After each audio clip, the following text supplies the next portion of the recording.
All right, guys, welcome back. So in this video today, as I said before, I'm going to do kind of a deep dive into Clara.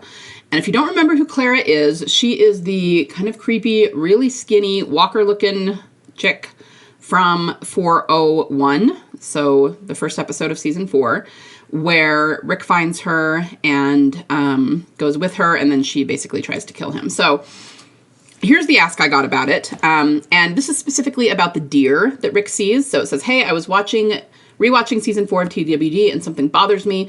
In 401, Rick sees a dead deer right before meeting the creepy lady. That's Clara. And I can't think of how it could make sense considering the deer theory. If the deer was alive, then it would make sense since the creepy lady died, but that's not the case. What are your thoughts? Okay. So before I jump into Clara, this just kind of, I'm using it as an excuse to do a deep dive on Clara because I've been wanting to do that for a while. I've been wanting to revisit her, and this just gave me the excuse to do it. But first, let me answer this question. I can't know specifically what was going through their minds when they did this symbolism, but I think it's one of two things. One, they were very much introducing symbols that they are going to use moving forward. So even if it's not a matter of the deer being dead and someone else being alive, I don't know that they were even trying to go for that right here, maybe. And I'm going to give you a scenario in which that could actually be the case. But I think they're just introducing symbolism. There's quite a few symbols that are very potent here that they end up using a lot moving forward and that are very connected to Beth, okay? One of them is the deer. One of them is the pig. One of them is walkers swarming over anything. It's ants swarming over a beetle. They introduce the frog symbolism here and even leapfrogging, which can be through time or over different arcs. Like you could call a coda an example of leapfrogging because you hit the coda and you jump over the next part of the music to something else. And even they even talk about other countries here. And I don't think that there's any way they knew for sure that they would be filming in another country in Europe, clear back here. But that doesn't mean that they weren't going to introduce storylines that talked about other countries. So I'll get into all of that when we go into Clara. But my point is, it could be that they weren't really using the deer as a functional symbol here. They were just introducing it as a symbol they would be using moving forward. However, if they were trying to use it functionally, like you said, it doesn't work for Clara because the deer was dead and then Clara dies. But keep in mind that Clara was not in the same scene as the deer. Rick was. So you could say, okay, well then, the deer is dead and Rick is alive. But that seems obvious. Of course he's alive. They didn't even go out of their way to make us think he might die in this episode. Yeah, Clara attacked him, but he wasn't really ever in that big of danger of death. I think that this probably points to Rick's later arc, that at some point he would be presumed dead, and because they're showing us the deer, it means that he would actually be alive. So that's interesting because this is something that they knew about back in season 4 and were foreshadowing for it. And we have only just seen this arc really conclude. It started in season 9 when he disappeared and was presumed dead. Seeing the deer here with him, because remember we saw another deer in 712, which was also a foreshadow of him, being presumed dead and Michonne thinking he was dead, and there was a deer there. So I think that this was sort of a foreshadow and a prequel to that. And if it was meant to be functional with any character, it's going to be the character that was in the shot with the deer, and that is Rick. Nobody else was there. So that's my answer to that. Either they were just introducing it, it's not meant to be functional, or if it was functional, it was for Rick, not Clara. Okay, so hopefully that helps. Now, let me get out my notes here. I went through basically this whole episode, 401, and was specifically paying attention to the Clara parts. And really, it was the Rick parts, okay? But Rick and Clara, pretty much in almost all the same scenes together. Really quick before I get into it, I want to remind you about the different storylines that are going on in this episode. There's basically 3 of them. 1, 2. I guess it depends on how you look at it. One of them is Rick and Clara, everything that's going on with Rick. The other one is Daryl and the group going to the big spot. There are a tons of Beth's foreshadowing at the big spot. The other thing that's going on is Carl at the prison. You know, you get the whole thing where Lizzie and Mika are naming the walkers. He tells them not to name them. There's Patrick, and then Carol is teaching the children to defend themselves with knives, but they're hiding that from the parents. So it's just kind of some stuff that's going on at the prison. And this is a way to introduce Carol's arc around the kids. It's really actually interesting to think about that that's what she was doing in 401. And we're introducing Patrick, we're introducing Lizzie and Mika. Obviously, all of that's going to be important down the line. But I just wanted to throw that out there. And I will come back to it after we've gone through everything. So this episode starts out, first of all, with Rick going out into the garden. And this is how the very beginning of the season began. He wakes up. He's up earlier than everyone else. He goes out into the garden to start gardening. He's using a hoe, digging up the soil, that sort of thing. And he finds a gun. And there were jokes about this, I remember, about the gun garden and how it just seemed like, of course, Rick doesn't grow vegetables, he grows guns. You know what I mean? Like, people were just making all kinds of fun of it. But it's actually really interesting if you look at the sequence here, because we're not told what's going on with that gun. Like, is that something that his group hid there in the soil? Is it something that they accidentally lost? Or is it like a complete relic that's been hidden there since before the group ever got to the prison and before the zombie apocalypse even happened? Like, we don't know. It doesn't tell us. He's just digging and he finds this gun that's buried. Now, to me, I do think it could be a Beth thing. It also could be a Rick thing. It could be a very general everybody's arc, like team family thing, right?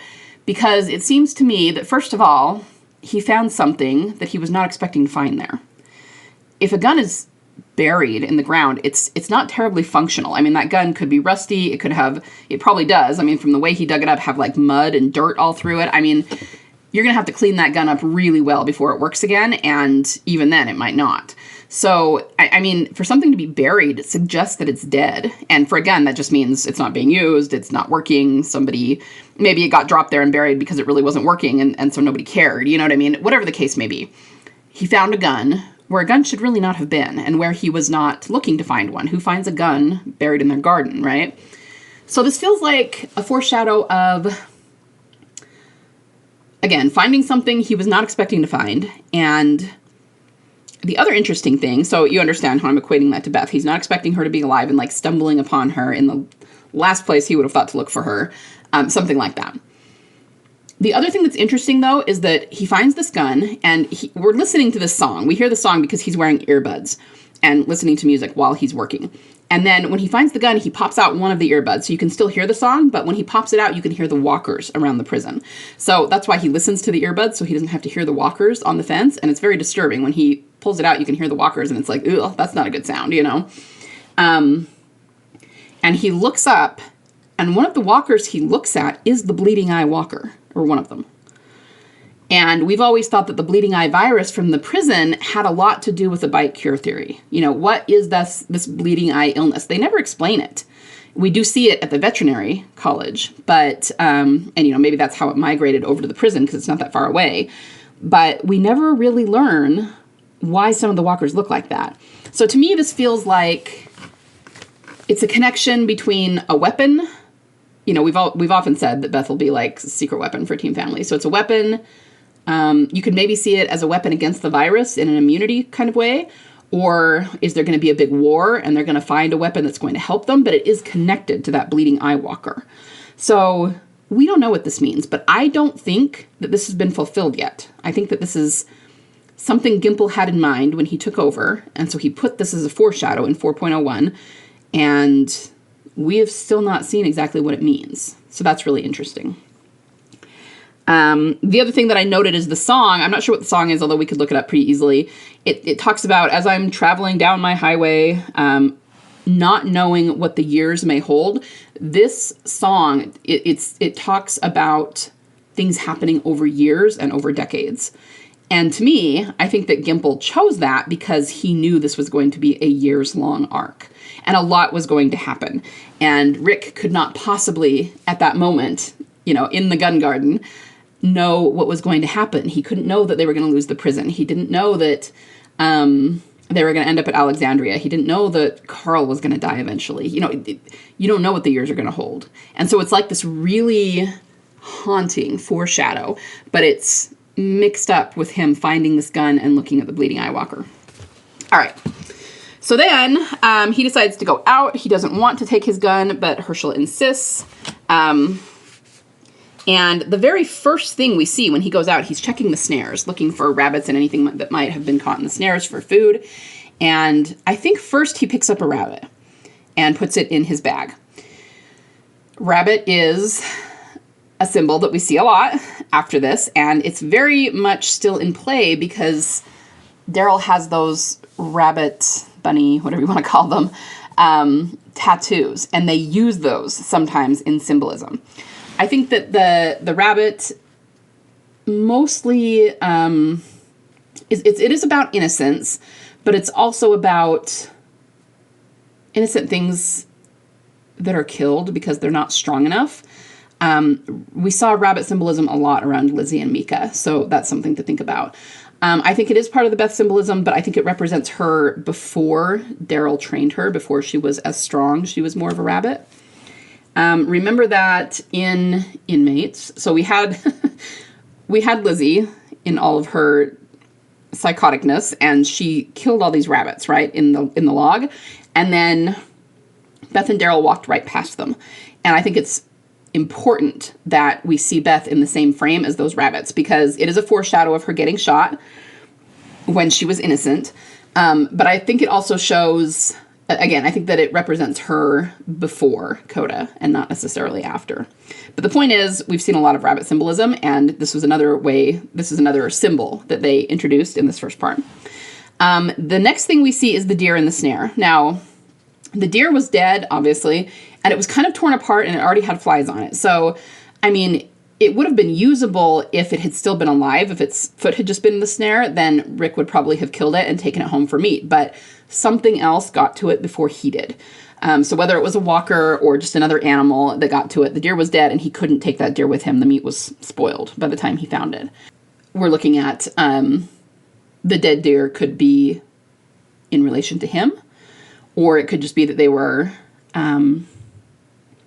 setting up the symbolism. But here's the other thing.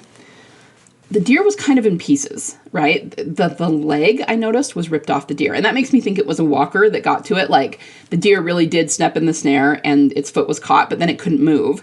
So when a walker got there, the walker ate it, you know.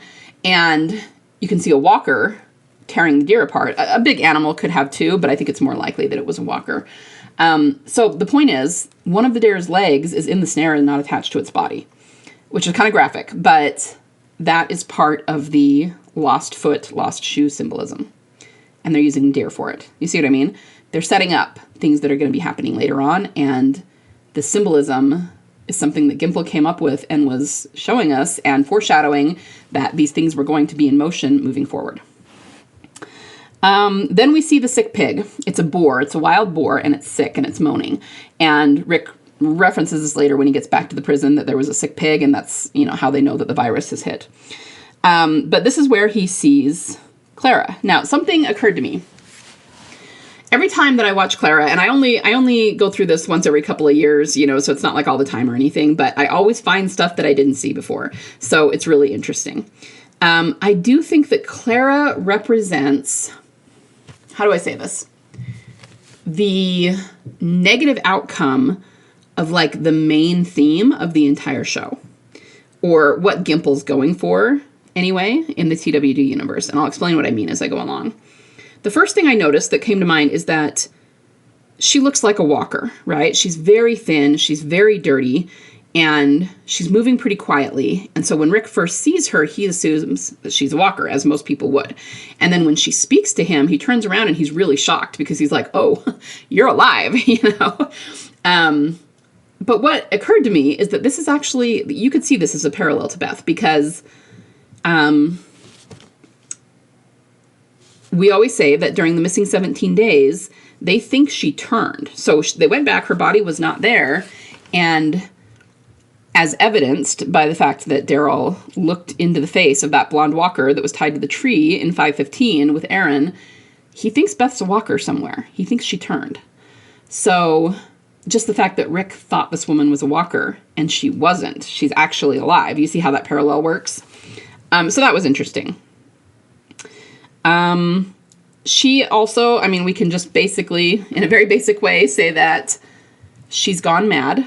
She didn't have all her mental faculties anymore. She's obviously been through a lot. I mean, her madness could even just be because of her starvation. You know, it could be purely physical. But it's probably somewhat mental too. She talks about a lot. She's been through a lot. But here's the thing. I want you to think about this. Number one, Herschel and his family believed that their loved ones were still alive when they were walkers. That's why they kept them in the barn. They believed that there would be a cure and they would be able to help them and fix them and bring them back to normal. You could argue that was a form of madness. Really, in their case, it was more a form of denial. Depends on whether you think denial is madness or not. You could see it that way. But the point is that is another parallel to Beth, is thinking that someone that has turned into a walker, in this case Clara's husband, is still alive. Okay? And he's not. The other thing I was thinking of is Lizzie. I've often wondered what the point of Lizzie was. That was, I mean, other than just to be super disturbing and tragic, right? That was a big storyline. And we've often tried to relate it to Beth. What does it have to do with Beth? I mean, I don't think, obviously, that Beth is crazy or murderous or anything like that. But Lizzie was blonde.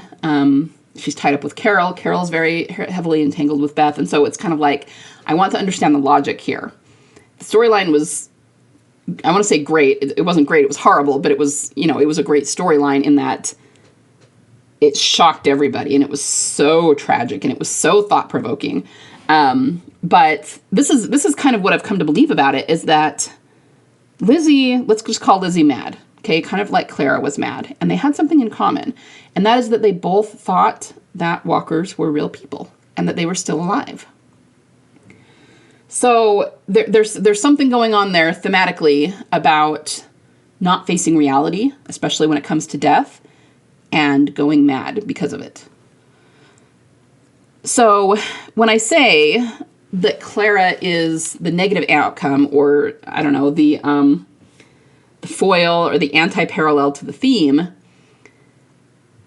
she pretty much lays out the whole theme about do we get to come back, and faith and hope. Okay, so let me explain here before I go on. Do we get to come back obviously becomes a really big thing for Rick. In the mid-season finale of season 4, his whole speech to the governor is, we get to come back, right? And what they're talking about there is coming back from the terrible things that you've done.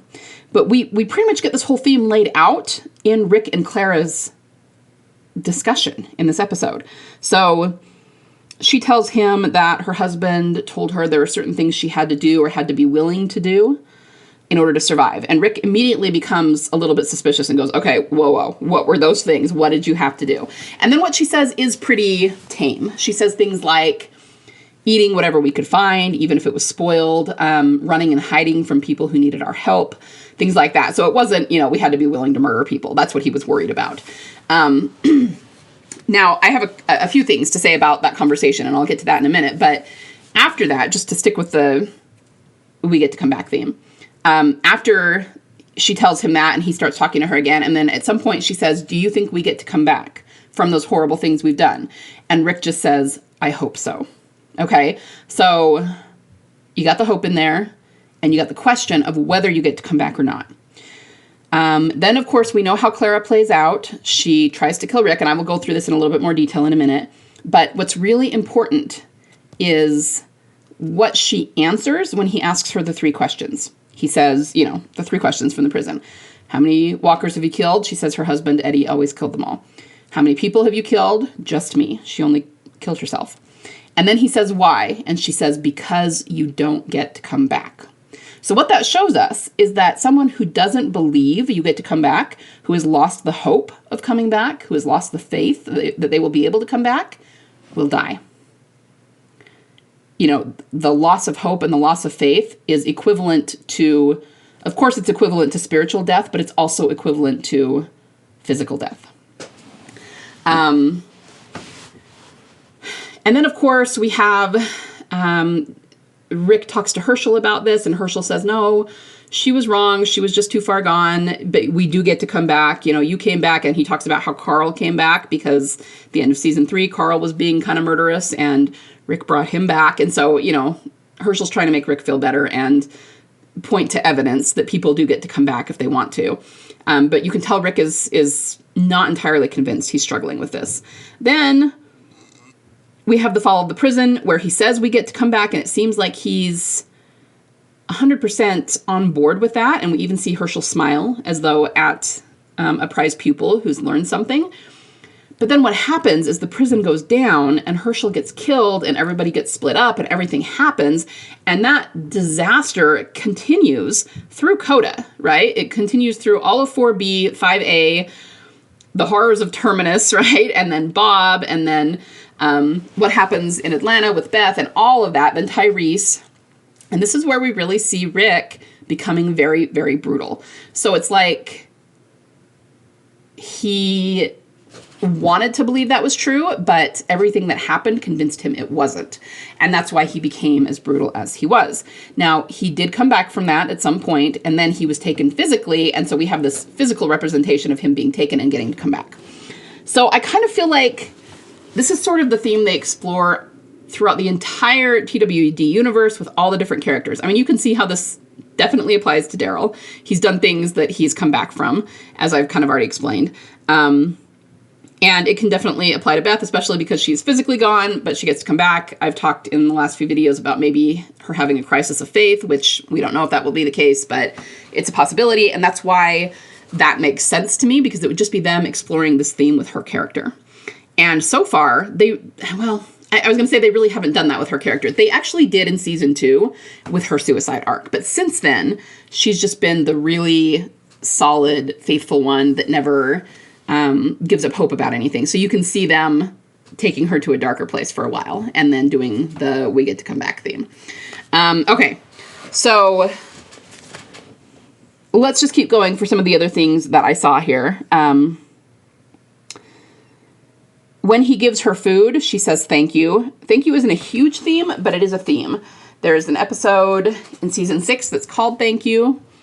It's the episode where Glenn appears to die. It's where he and Nicholas are on the dumpster. He falls off, and to the audience, it looked like he was dead, right? And there were so many parallels, guys, between Glenn's death fake out and Beth's in season 5. Even her dialogue. Glenn and the people around him were saying Beth's dialogue. We've all got jobs to do. And, there was more, and I'm not remembering right now, but there was 2 or 3 lines that was Beth's dialogue. And now, in Daryl Dixon season 2, we're getting some more word-for-word mirrors of her dialogue. Okay, that's important. So I had something called the thank you theory, and it kind of morphed into the, what did I call that? Like the duology, dualism theory, which is just the good and the bad, and whether the good dies and the bad lives, or the bad dies and the good lives. And again, we could kind of see this at least through Lizzie and Mika's arc, because Lizzie killed Mika and Mika was the more sweet and kind and, quote unquote good of the two. And in that case, Lizzie was represented the evil one. She even wore a Freddy Krueger sweatshirt, and she killed the good half, right? If we were looking at that with Rick and Clara, obviously Rick is the good half, Clara is the bad half. But again, this is, I think what Clara represents is somebody who doesn't have faith, doesn't have hope, and therefore doesn't come back. So Rick could turn into Clara if he loses his faith, right? But he never does, not entirely. He gets to come back. And a lot of that is because, he might not have come back at all from the CRM if Michonne had not found him. So you could say in that sense that he had lost some of his faith, but he didn't lose it all. And the faith that he had before, that he infused the people around him with so that they were loyal to him and loved him, is what made Michonne come looking for him. So it kind of all works. So anyway, back to the thank you. The thank you is the dualism theme and, the good side, the bad side, the light versus the dark. And I think we see that with Clara. So when he gives her the food and she's so emphatic about it, she says, thank you. And she whispers it. If I whisper it, you're not going to be able to hear me. But that jumped right at me. I was like, oh, dualism theory. Thank you theory. There it is. Okay. Let's see. He talks about the 3 questions. At one point when it comes back, we see sunlight filtering through the trees. We've talked about this before, Beth's sunlight, and it usually represents something good. Then we see a spider in a web. We've seen that a few times. I know that we saw it around Alpha, but I know we saw it another time too. We did see a couple of insects in inmates and still, but I don't think it was a spider. I think we saw, I want to say it was a cicada, or maybe an aphid. Anyway, but we've seen, to see the sunlight and then the spider, if the sunlight is something good and represents peace and faith and love and you know, all the good things, the spider we definitely saw at least once around Alpha represents obviously the darkness, the diabolicalness, the villain, right? So we're seeing those 2 things side by side. And we're seeing Rick and Clara walking side by side through the woods. So you see how they represent the two sides, the 2 halves. She talks about the port of Vallarta, which is what I meant when I said they talk about other countries. That is, I believe, in Mexico or South America. And so that's not exactly the same thing as Europe, but it still kind of jumped out at me. She talked about how they're connecting flight, never connected. And then there were the marble sculptures from Zimbabwe. Again, Zimbabwe, that's Africa, it's not Europe, but we're talking about different countries here. So I just kind of wonder if maybe Gimple knew he wanted to explore other countries and he didn't know exactly what that would look like, but he's kind of putting these interesting things in. I know that the Port of Vallarta has been looked at by other theorists, and I can't remember exactly why. Maybe because it's a port, so there's water there, the water theory, and in terms of trade and exports and things like that. But the statues are interesting because the statues, Rick says that he had been to that airport and he liked the ones of the kids playing leapfrog. And again, I already talked about that a little bit. There's the frog symbol, which we did see dead frogs in 510, which is them right after both Beth and Tyrese. And then the fact that the kids are leapfrogging. I mean, you could see Coda as sort of leapfrogging, as I said, or the fact that we're going to be kind of leapfrogging through time, in the sense that we're going to skip over a lot of years of Beth's life and not see her. And then we'll see her again. That kind of feels like a leapfrog sort of thing. So when she tells him, okay, so I said I would revisit this. When he asks what she had to be willing to do, she says, eating whatever we could find, including animal carcasses and rotten fruit. Everything that she says right here is something we've seen Team Family do in some way. Animal carcasses, I don't remember a specific time that they've eaten rotten fruit, but they killed and ate the dogs in them, which was right after, again, same thing, right after Beth and Tyrese. Leaving people behind, left behind Beth, right? And we even had that song, that Bee Gees song, when they got to Alexandria and Rick was looking at Jesse that talked about the girl he left behind.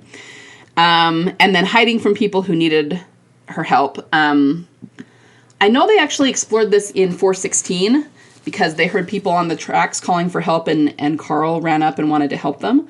And Rick told him to hide and Carl just didn't do what he was told. But we've seen this other times too.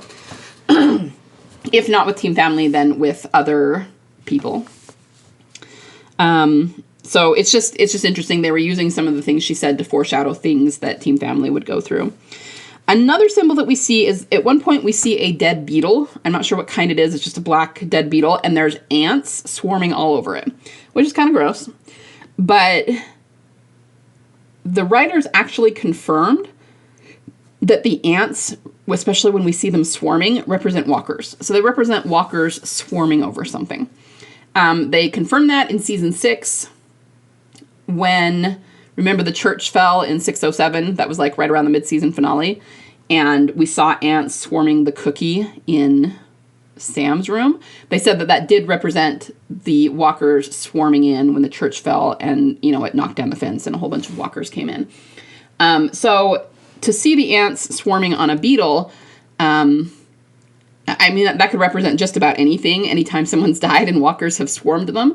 But I think it specifically represents, especially when we get some of the characters in the car and the walkers are swarming around the outside. That's what that feels like to me.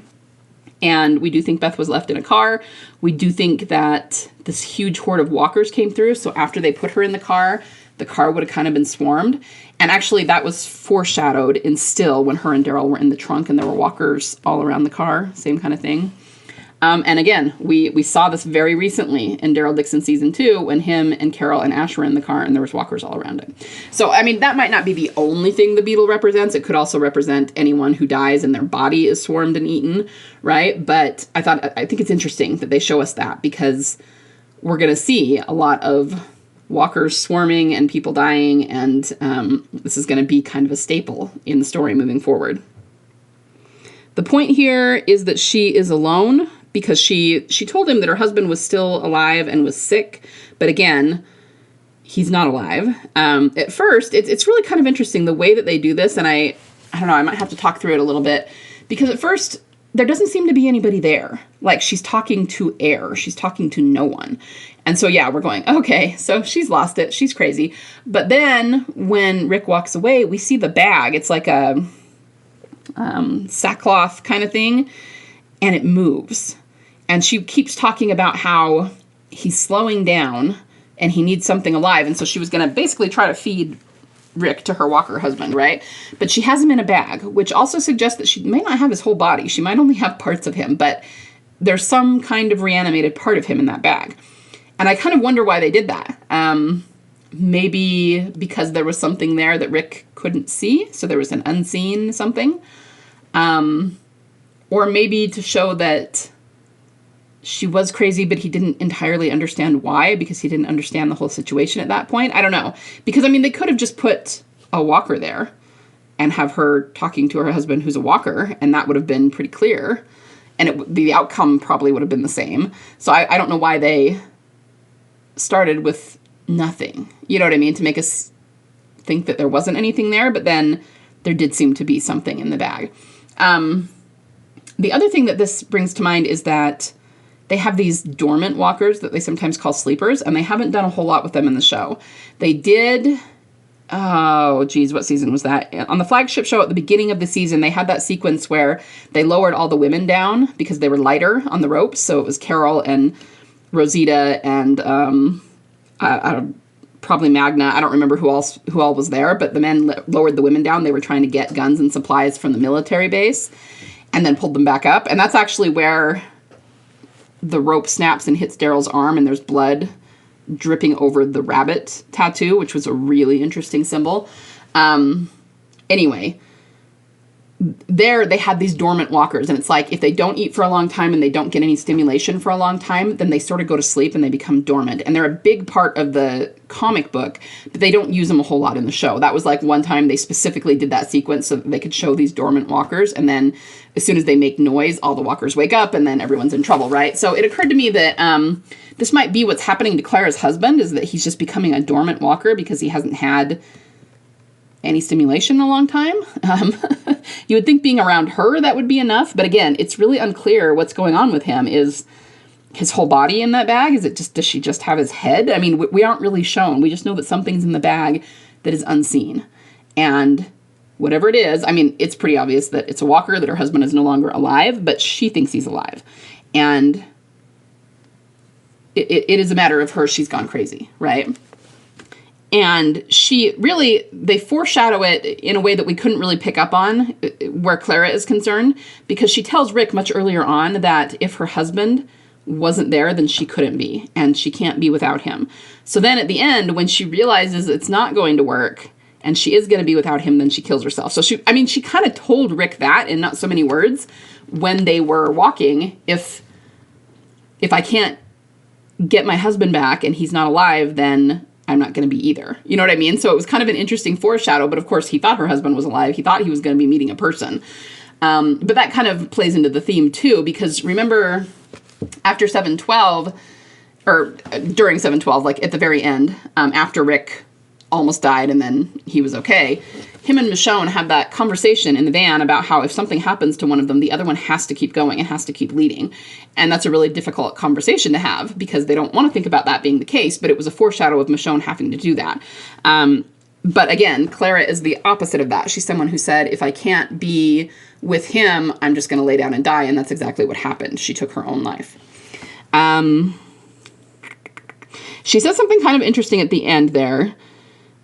When she tries to kill him, and then she kind of, because it doesn't work, and he points again at her, and she launches into this explanation, right? She says, I was going to just bring him the pig, but I knew I'd get you here so much quicker, and he needs something alive. He's slowing down. He's not moving anymore. And then she says, I can't do things like this.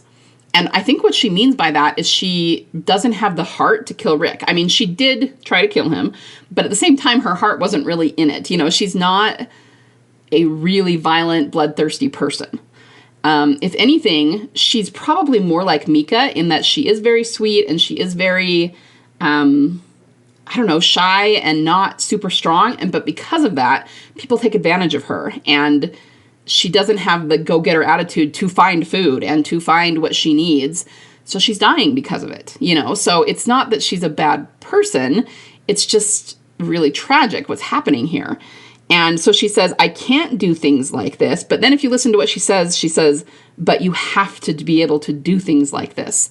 And then she kills herself. So what she's saying is that her belief here is that in order to survive, you have to be able to be bloodthirsty.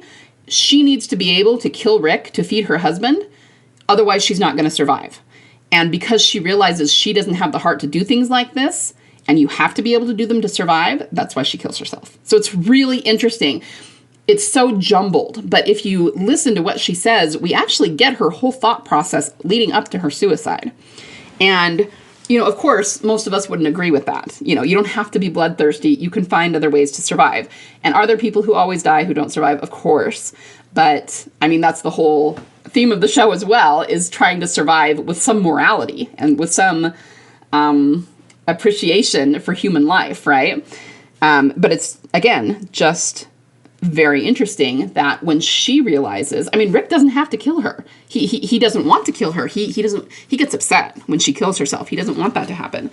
But when she realizes that it's not even the truth, it's just what her beliefs and her perception are, that they clash, that she believes you have to be bloodthirsty and do these sorts of things to survive. And then she also has the realization at the same time that she can't do them. She's like, okay, then I'm done.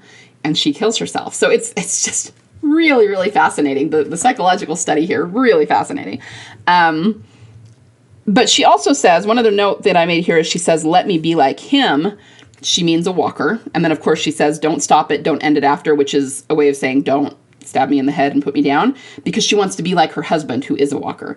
And that, more than anything, reminded me of Lizzie, thinking that they, quote unquote, they, who are the walkers, are normal and it's okay to be like them. And she thought once she killed Lizzie, she didn't hurt her brain, Lizzie would come back and that would be okay and she would still be Lizzie. She didn't understand that people who are walkers are not actually alive, right?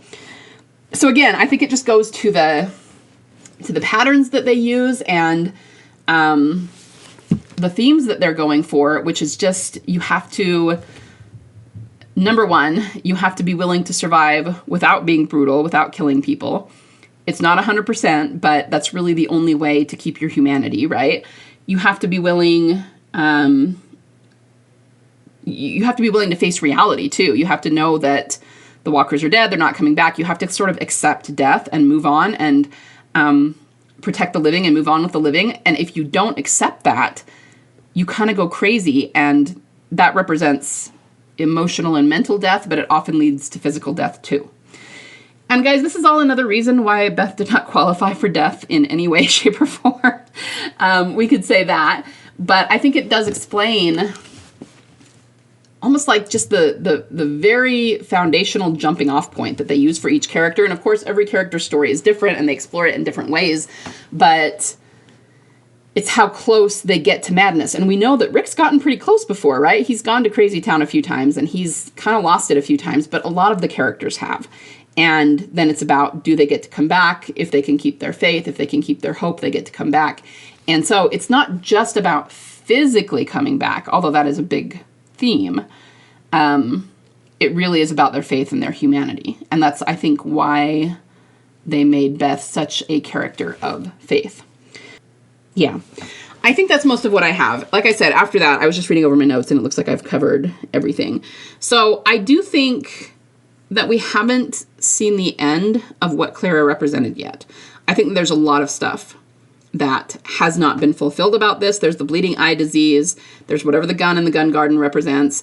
I do think a lot of this had to do with Rick, and we've seen a lot of Rick's story be fulfilled, especially in The Ones Who Live and Michonne finding him and bringing him back. But I still think that there could be a really big war on the horizon that he's going to be part of. We've seen that too.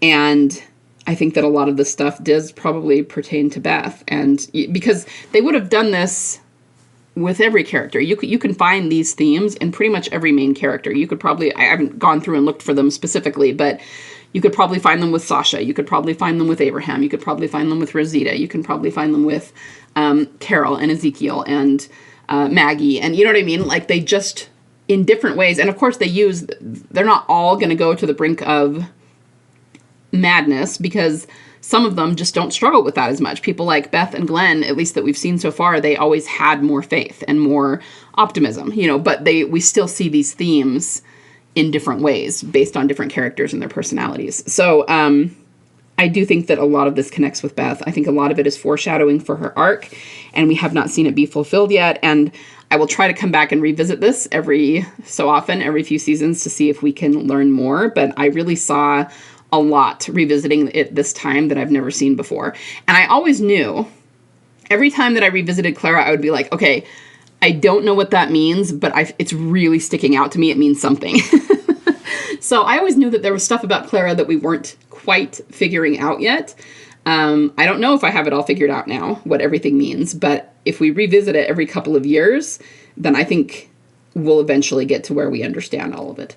And it's just important that Gimple took over in 3:16, and he actually, that was actually the first episode he did, and he reshot a lot of it, especially Andrea's death. But 401 was the first one that he did 100% from scratch, where he was the showrunner. And it's important, let me go back to what I said at the beginning, it's important to understand we have all of this foreshadowing, all these symbols, all of these the things that are said that are foreshadows of what's going to happen in the next few years. All of this happening with Clara, a lot of which pertains to Beth and a lot of which pertains to Rick.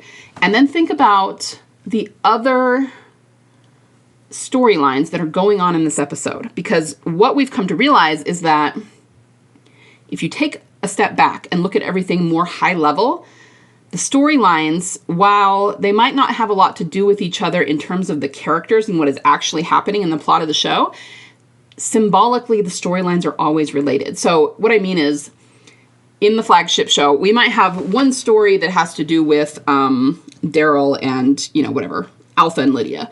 And then the other thing going on in that episode has to do with completely different characters. It has to do with, Connie and her group, right? And so it doesn't, because they're in two different places doing two different things, it doesn't seem like they're particularly related, other than that these characters are all in vaguely the same area of the world and living in the same community. But symbolically, what they're trying to say between the two storylines are connected and related. So we kind of look at that high level. So here, like I said, we have all this stuff that I just spent a lot of time going through with Clara and Rick. Meanwhile, we also have the big spot, which is all about Daryl, right? And we have the detective remark there, and there's just so much in the big spot sequence that is obviously a foreshadow of Beth's arc. I mean, even in the parking lot, we have the green tents, which we also saw in the parking lot of Grady. Okay, so there's some really obvious setups going on there. So we have the big spot. We have, like I said, the whole Carol teaching the kids weapons and Carl finding out about it. That's very much a lead in to Carol's arc as we move forward. And if you want to see it this way, it kind of culminates in her being at Grady. So I think we can connect those two things. Remember that when Daryl and everybody's getting ready to go to the big spot, we see them putting crates into a green car that have a white cross on it. So make no mistake, guys, no matter what they say, they were planning Grady at least in 401, if not before. All right. We also get Beth and Zach. We get the Damn Romance novel line. We get the Bethyl hug.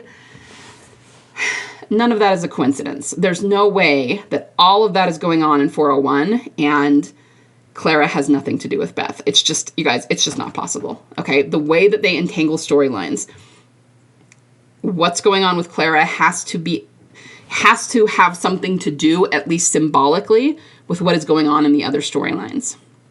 Now you can look at the theme, but I also think that we have to look at the foreshadowing, and it just, everything about this episode screams what Beth's arc is going to be. Okay, so I'm going to call it there. I hope that was enlightening. If anybody can think of anything I missed, or if you go back and watch 401 with Clara and pick up anything I missed, please let me know. Feel free to write in. I have been rambling on for almost 45 minutes now, or slightly more than 45 minutes now, so I'm going to go. But yeah, keep sending in your asks and your questions, and if there's anything else you want me to deep dive into, please send that in as well, and I will do my best. All right? Talk to you soon, guys. Bye.